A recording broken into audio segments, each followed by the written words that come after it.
Thank you for joining us for week 2 of lelo, Ke Akua.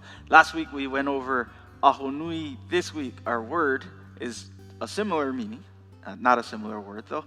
This week's word is ho'omanava nui.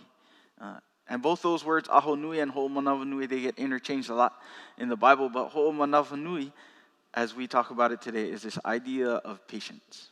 Ho'omanava nui comes from the meaning ho'o, meaning two. Manava is our Hawaiian word for time.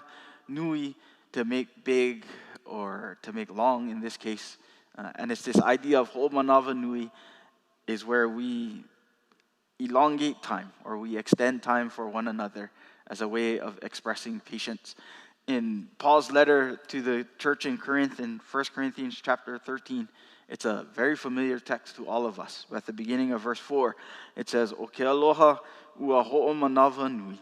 Love is patient. In this letter to the people in Corinth, at the very beginning, Paul writes that he is writing this letter to address the division that's going on in the church. And he spends a large portion of the beginning of the letter talking about all the different things that are causing people to be divided amongst one another.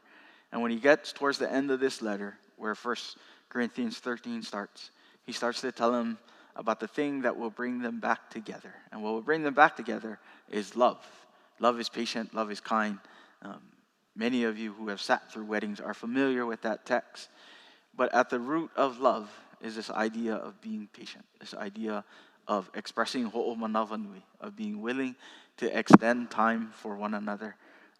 Another way to think about it is this idea of deferring our anger. When people make us upset, when people make us frustrated, right? Our immediate reaction is to lash out at them, to tell them they're dumb, to figure out all these ways that we can put them down. But this idea of patience and ho'omanava nui means to be patient with one another, means to elongate time and to wait for them to come around.